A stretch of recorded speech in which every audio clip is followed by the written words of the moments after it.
Shalom, shalom, que la grâce et la paix de Dieu soient en partage. Je bénis le Seigneur qui me fait grâce de pouvoir de nouveau partager sa parole avec toi. Ça fait plusieurs semaines que j'ai pas pu le faire, j'étais très occupée, mais béni soit le Seigneur qui le rend de nouveau possible. Merci Seigneur pour ce moment, bénis ta parole, bénis ton peuple. Seigneur, aide-nous, ô Dieu, à comprendre ta parole par ton esprit et à la mettre en pratique pour ta gloire, au nom de Jésus. Amen. J'aimerais aujourd'hui te partager sur le chant du coq, sur la culpabilité. Cette histoire se trouve dans Matthieu 26 à partir du verset 30 jusqu'à la fin. C'est au cours du dernier repas de Jésus avec ses disciples, l'apôtre Pierre se lève et dit publiquement, convaincu de sa loyauté, de son amour pour Jésus, il dit qu'il était prêt à mourir pour lui. Mais le Seigneur, connaissant toutes choses, le regarde et dit, non Pierre, toi, cette nuit, avant même que le coq ne chante, tu m'auras renié 3 fois. Et c'est ce qui s'est passé, l'apôtre Pierre a renié Jésus, et il s'en est rendu compte qu'après que le coq s'est mis à chanter. Il s'est bien sûr repenti, et Dieu l'a aussi pardonné, au point de le confier la direction de son église. Mais le fait est ici, bien-aimé, que bien que l'apôtre Pierre était pardonné et qu'il était restauré par le Seigneur, pour tous les restes des jours de sa vie sur terre, bien-aimé, il n'a cessé d'écouter le chant du coq, parce que le coq chante chaque matin. Et qu'il ne le veuille ou pas, bien-aimé, le chant du coq rappelait à Pierre le souvenir de son péché. Donc, bien-aimé, je ne sais pas ce que tu as commis comme péché quand tu étais dans le monde, les erreurs que tu as faites depuis que tu es enfant de Dieu, ce que tu as fait le mois, la semaine passée, ce qui s'est passé avant, hier ou hier. Mais si d'un cœur sincère, tu t'es repenti, tu t'approches du Seigneur, tu demandes pardon. La Bible dit dans 1 Jean 1,9, il dit, si nous confessons nos péchés, Dieu est fidèle et juste pour nous pardonner et nous purifier de toute iniquité. Il dit dans le Proverbe 28, 23, que celui qui avoue son péché et le délaisse obtient miséricorde. Donc si d'un cœur sincère tu t'es repenti, tu te repens, le Seigneur te pardonnera. Donc si tu l'as déjà fait, sois-en convaincu que tu es pardonné et ta communion avec le Seigneur est restaurée. Mais j'aimerais cependant attirer ton attention sur le fait que c'est pas parce que tu es pardonné que les coqs ne chanteront plus dans ta vie. Donc bien que tu sois pardonné, tu entendras les chants du coq. Les chants du coq, ce sont les gens et les circonstances que l'ennemi se servira pour te rappeler le souvenir de ton péché, pour t'emmener à croire, à te culpabiliser, à te sentir en insécurité, pour créer un complexe en toi, te sentant indigne de la grâce que le Seigneur pourrait te faire. Quand tu voudras te marier, avoir des enfants, désirer travailler, l'ennemi s'en servira pour te dire tu ne peux pas parce que hier tu étais ceci, tu ne peux pas avoir des enfants parce que hier tu avais avorté, tu ne peux pas avoir ce mari parce que hier tu étais dans la rue, tu ne peux pas avoir ce travail, hier tu étais un voleur. Il se servira du chant du coq pour te pousser à te disqualifier face à la grâce que Dieu mettra au-devant de toi. Mais bien aimé, lorsque je lis ma Bible, je ne vois nulle part l'apôtre Pierre pleurer de nouveau après s'être repenti au premier chant du coq. Oui, il a entendu le premier chant du coq et ceci l'a emmené à se repentir, à revenir au Seigneur. Mais pour tous les restes de sa vie, bien qu'il entendait encore le coq chanter, nulle part dans la Bible, l'apôtre Pierre a pleuré de nouveau. Parce qu'il avait compris que le premier chant du coq était censé l'emmener à la repentance. Et puisque ce but était atteint, le deuxième chant du coq et tout le reste n'avaient plus aucune autre signification pour lui, sinon le fait de lui rappeler la grâce de Dieu qui l'avait ramené à lui malgré son péché. Donc, bien aimé, alors que le diable se servira des hommes, des discours, des critiques, des commentaires pour pouvoir t'emmener à te culpabiliser, des gens qui viendront ramener sur la surface les choses qui étaient passées, tes erreurs passées, des gens viendront, tu te lèveras un matin, bien-aimé, et quelqu'un mettra sur son statut une vidéo de ton passé, quelque chose de ton passé, une erreur, un péché, un scandale que tu avais commis dans les passés. Il y aura toujours quelqu'un, le diable va s'arranger pour que quelqu'un te jette sur le visage, bien-aimé, les erreurs que tu as commises dans le passé. Bien-aimé, et si tu n'es pas ancré dans la parole de Dieu, à chaque fois que tu seras témoin de ces choses, tu te mettras à pleurer, à te repentir pour le même péché, à te lamenter, à pleurer devant le Seigneur. Et pourtant, tu as déjà été pardonné. Donc, bien-aimé, les hommes chanteront toujours. Les coqs chanteront toujours. Il y aura toujours quelqu'un qui viendra mettre le doigt sur la tache sur ta robe. Il y aura toujours quelqu'un qui viendra rappeler. Même si tu es dans un milieu où les gens te connaissent comme enfant de Dieu, comme celle qui est devenue une nouvelle créature, il y aura un nouveau venu dans l'église qui t'avait connu quand tu étais encore scriptiseuse, qui t'avait connu quand tu étais encore dans la rue, qui t'avait connu en prison. Il y aura toujours quelqu'un, l'ennemi s'arrangera pour te faire sentir sale, pour te pousser à fuir, pour te faire sentir indigne.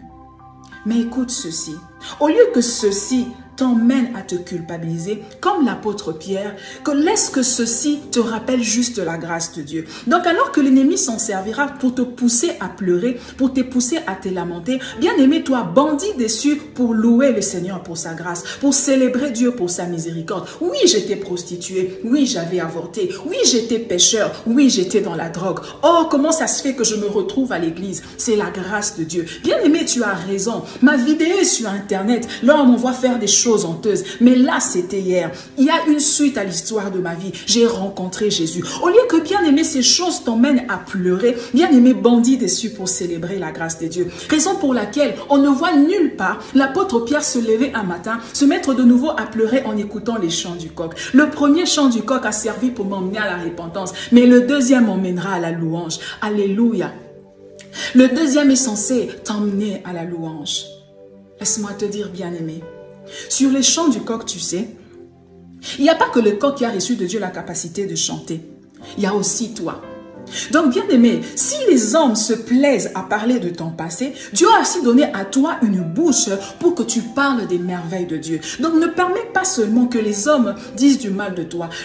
Le hic est que lorsque les hommes disent du mal de nous, au lieu de nous mettre aussi à chanter les merveilles de Dieu, nous nous mettons à nous justifier, nous nous mettons à pleurer. Mais bien aimé, ne pleure pas, mais chante. Parce qu'il chante ton passé, toi chante ta nouvelle vie en Christ. Parce qu'il n'y a pas que le coq qui a reçu de Dieu la capacité de chanter. Toi aussi, tu as une bouche pour proclamer les merveilles de Dieu. Avant de terminer, j'aimerais te dire ceci. Ce qu'il y a de bien avec le chant du coq, c'est que le coq a reçu de Dieu la capacité de chanter, mais sa capacité est limitée dans la durée de la journée. Le coq ne chante pas tout le jour. Pendant tout le jour, il ne chante que le matin. Mais toi, tu as reçu de Dieu la capacité de chanter durant toute la journée, aussi longtemps que tu voudras. Ce que j'aimerais te dire ceci, c'est que les hommes parleront de toi, ils réveilleront les mauvais souvenirs, ton passé, tes erreurs, ta saleté, que Dieu a bien sûr déjà purifié. Mais bien aimé, ça sera juste pour une courte durée.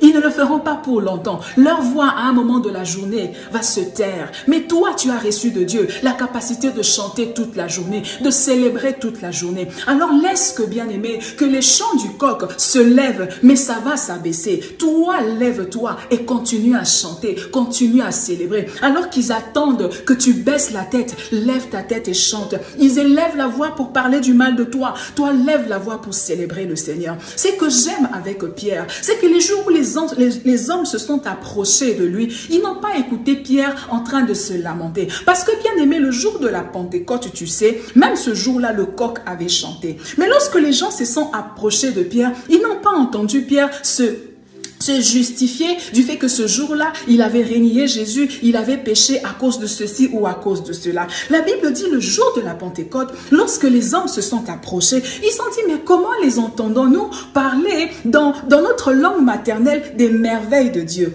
Alléluia. Laisse que les hommes parlent mal de toi, mais que lorsque les autres s'approcheront de toi, qu'ils ne t'entendent pas te justifier pourquoi tu étais dans la rue, pourquoi tu avais avorté, pourquoi tu avais fumé, mais qu'ils entendent de ta bouche sortir les merveilles de Dieu, les chants de grâce. Oh Seigneur, merci parce que tu m'as sauvé. Oui, je me tiens sur ta grâce. Je ne suis pas digne de me tenir ici. Si je suis ici, c'est parce que tu m'as sauvé. Si je suis ici, c'est parce que tu m'as guéri. C'est parce que tu m'as ramassé.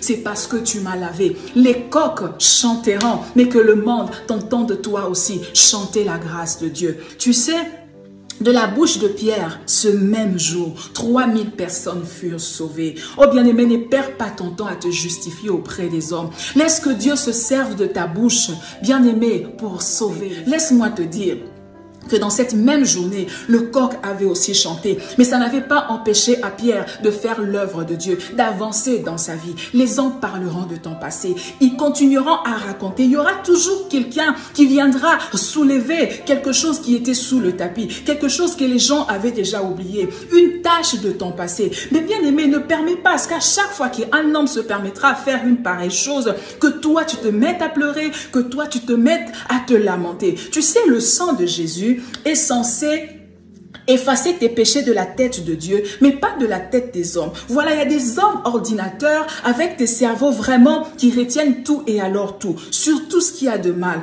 Donc tu ne pourras pas, bien aimer, même par le sang de Jésus, effacer tes péchés de la mémoire des hommes. Il y aura toujours quelqu'un qui viendra réveiller ton passé, une erreur d'hier, dire que voilà, tu avais avorté, que toi tu étais dans le péché, qui viendra publier une ancienne vidéo de toi, une erreur que les gens pour chercher à te disqualifier, à te culpabiliser. Laisse ton passé derrière toi. Tu sais, dans la vie, nous avons 3 tentes. Il y a mon passé, il y a mon présent, il y a mon futur. J'habite mon présent pour construire mon futur. Mais il y a des hommes qui se plaisent à habiter la tente de notre passé. Il y a assez d'espace pour qu'ils habitent là-bas. Toi, concentre-toi sur ton présent pour construire ton futur. Donc, chante les merveilles de Dieu. Chante la grâce de Dieu. Les hommes sont libres. Tu n'as reçu de Dieu, bien-aimé, aucun pouvoir pour faire taire la bouche du coq, la voix du coq. Pierre était ouin, il a ressuscité les morts, mais il n'avait aucun pouvoir pour rendre les coqs muets, parce que c'était leur nature de chanter le matin. Il y a des gens qui ont la nature de dire du mal des gens, d'aller fouiller dans le passé pour blesser les gens. Le diable, c'est sa nature de te faire culpabiliser. Donc, tu ne vas pas passer ton temps à lutter contre des choses qui sont dans leur nature. Laisse-les parler et toi, célèbre le Seigneur, travaille et avance dans ta vie. Oh bien-aimé, si Dieu qui sait tout de toi t'a restauré, t'a lavé, t'a donné ce mari, t'a donné ces enfants, t'a donné ce poste, il sait tout de toi, il sait que tu as été en prison, il sait que tu as avorté, il sait que tu étais dans la rue, il sait que tu avais fumé, il connaît tes addictions, il sait tout ton passé, il n'y a aucune information de toi que Dieu l'ignore. Mais il t'a restauré, alors pourquoi perdre ton temps à chercher à faire taire les coqs? Tu es béni de Dieu. Sers-toi de ta bouche pour célébrer le Seigneur.